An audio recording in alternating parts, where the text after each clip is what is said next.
is an interview with Gabe Cazares. You all right? Okay. Can you cast your mind now back to 1975? What happened when the Scientologists came to Clearwater, and how did local people react?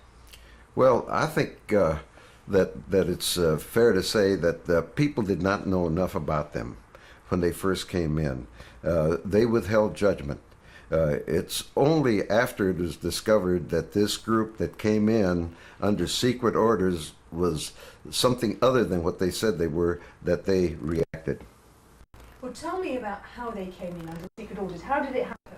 Well, I was mayor of Clearwater when they first arrived. Their public relations people came in and said, "We're very happy to be in Clearwater. We're moving into the Fort Harrison Hotel. We are United Churches of Florida." I'd been very closely connected with the churches, and I'd never heard of them.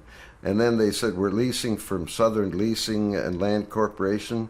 I was a stockbroker. I never heard of them. So immediately the alarms started going on. And how did they expand their operations here? How did things then progress? Well, of course, I think you have to mention the classified orders that brought them to Clearwater, because that's what it's all about. The orders, in effect, were occupation orders. There was a secret project, gold mine, and a project, Normandy, and these orders, in effect, very clearly stated, move into this area, find out who your friends are, develop them, find out who your enemies are, destroy them, and then move into every possible area of community life, business, social, religious, education. And there was no problem up till then, until we started raising questions about how a group that is supposed to be a religious group would come in with a paramilitary force. I'm a veteran of 28 years military service, and I know something about these things. They were walking patrols up in a Fort Harrison hotel, which was their headquarters, and it just so happened that the day the Scientology publicity propaganda minister came in to talk to me about it, he says, "What do you got about against Scientology?" I says, "Well, the first thing that concerns me is the fact that you've gone into some of our churches," and they had betrayed the ministers. They'd lied to them about who they were. Then the other thing I said was, "We've got armed guards here. Why would a church need armed guards?" And then they finally said, "Okay, so we are Scientologists." As soon as that became known, and the fact that they came in under secret orders, then the public took a very bad reaction toward them. All right, so having gone through the operations there, how did they end up expanding their operation here? How big did they become? Well, they haven't ended up there. It's a new purchase of property. They now have over $30 million of property. Most of it has been taken off the tax rolls, most of it in the central historical part of Clearwater. And they're now talking about building what I call the biggest brainwashing factory in the world in downtown Clearwater. They've got this before the city commission at this time, and I hope they defeat it, because what government would in effect be doing would be giving license to this destructive cult to get some of the finest minds from all over the world, bring them into Clearwater and brainwash them and waste them. These are young people from Britain and from Germany and from everywhere that really ought to be preparing for education. They ought to be going to the universities, but instead Clearwater is part of the reason that they can get away with it here. I don't think they could. Germany won't permit that. Germany won't let the Scientologists pull in people from all over the world and waste their talents. But Clearwater's doing it, and it's a shame on us. It's a shame on America for tolerating it. Just getting ourselves back in the time frame, can you just describe for me how they began buying up properties and how they've ended up? I know there's a lot of Main Street is them, and a lot of, just give an idea of how that happened. All right. They did something that they've continued to do, and that is when they covet some prime property in our downtown area, they generally get someone else to buy it for them, some attorney from out of town or some buyer from out of town. I know that there was one case where they wanted to buy some property that housed the FBI field offices in Clearwater, and also it was the Heart of Clearwater Motel. And when the owner, who's a very prominent, respected businessman from Newport Richey, found out they were Scientologists, the deal fell through, and he got rid of the property, but the people he sold it to turned around and sold it to the Scientologists. So they got what they wanted. They got these two, this Heart of Clearwater Motel, but they've done that with other properties. They bought property from the Benevolent Protective Association that they had, best people on earth, and they're using that now as one of their facilities. They bought property from the police union, and the Scientologists have been very critical of the police in this town. They're really undermining respect for law and order, and still the union of police officers sold this property very recently to the Scientologists. But they're doing this. This has been their pattern. And the one thing I did when I first realized that they were buying more than the Fort Harrison Hotel and the Bank of Clearwater, I asked them if they had a master plan.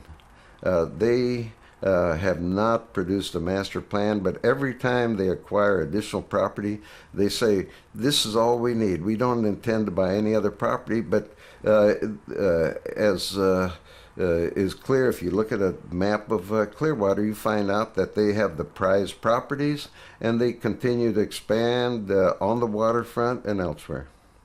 Okay.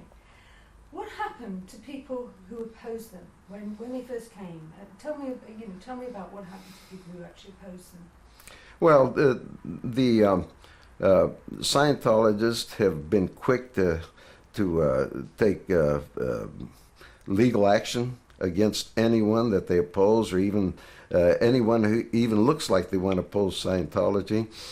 There's a report by Time about the cult of greed that said that they had a budget of approximately, I think it was $20 million a year, just to fund 100 attorneys that they use for litigation. They use that freely. They'll sue anyone at the drop of a hat. There are some people that, on a matter of principle, will say, I think and feel this way about Scientology, and I'm going to state my opinion. But then there are some that have mortgages and car payments to make, and they can't afford to be sued. They just can't afford to be sued, and the Scientologists know it, and it's a psychological weapon that they have to intimidate people. Okay. And just remember, you're getting a little long in your answer. So why do people oppose them? What is it? What's the problem that they see with them? I think the fact that they see them for what they really are. They see the Scientologists as a group that is trying to take over the education of the children in this area. The fact that they're having an adverse effect on tourism, because I don't think anyone wants to bring their children in here if they feel that a cult is going to be taking them over. I think the fact that they're taking property off the tax rolls. But the main thing that they ought to be upset about, that doesn't seem to bother them too much, is the fact that they're getting some of our finest young people and getting them through the clear courses and through the operating Thetan courses and brainwashing them and taking them away from society and their families and communities. That's the real sin of Scientology. It's an evil organization. So, Gabe, how far has their plan, Operation Snow White, which supposedly had stopped with the court case, how far actually have they got with it? Well, let's say that fortunately the FBI got into the act, learned about Project Snow White, and they sent 150 FBI agents, the biggest contingent of FBI agents ever involved in one case, to their headquarters, the Scientology headquarters in Washington, L.A., and they took over 43,000 documents, most of them stolen from government offices. They had infiltrated almost every major office in Washington, D.C., and other local offices in carrying out Project Snow White. And for this, their entire top leadership was investigated, convicted, and sent to jail. L. Ron Hubbard was an unindicted co-conspirator. And despite this, it's unbelievable that after this court case, that the Scientologists have been able to bounce back, and now it appears that they're stronger than ever, having defeated the IRS. That matter is still under investigation, how they ever received an IRS ruling after having committed the biggest conspiracy in history against the U.S. government. It's a real mystery. I think right now that the U.S. government ought to investigate them for destroying our foreign policy, because they are doing more damage in every country in the world by just being there and carrying out their programs and all the good that the State Department ever wished. And I think the German government ought to be commended for recognizing this threat to not only their citizens, but to citizens throughout the world. We owe them a debt of gratitude. The State Department committed a major blunder when they criticized them for that. But you were saying to me a moment ago that despite the court case, they actually are still infiltrating and they have people in high levels. Oh, very, very definitely. Here in Florida, they got a proclamation from the governor having him commend a school that is a Scientology school based on a recommendation from a Scientology friend organization. But they're asking different housing agencies, Head Start and other programs to use the teaching methods of L. Ron Hubbard, and this is very dangerous. Here's a man who was not an educator. He was a science fiction writer, but education has gone a long ways from the time he was involved. And still in California, they've got friends in high places that got the State Board of Education to approve textbooks written by Scientology. And in Los Angeles, they're trying to get charter schools approved that'll use the Scientology techniques. But they're in every aspect of life. Okay, I just finally want to ask you, cast your mind back now to 75, when they first arrived, Incognito, United Churches of Florida. What did Hubbard himself do when they first came here? Did he go around openly being Hubbard or what? Tell me about that. He hid, primarily. Can you say who we're talking about here? Hubbard hid? Yes, Hubbard hid. I've never seen him.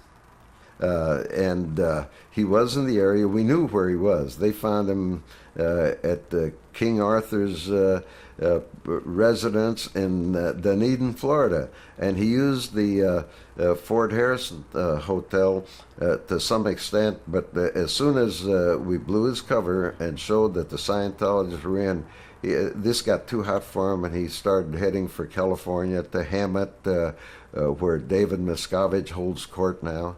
But he did go into some of our churches, and we got photographs of him there photographing their services. But this is after telling them that they were United Churches of Florida and that they had come to work with them to improve the moral climate of the area.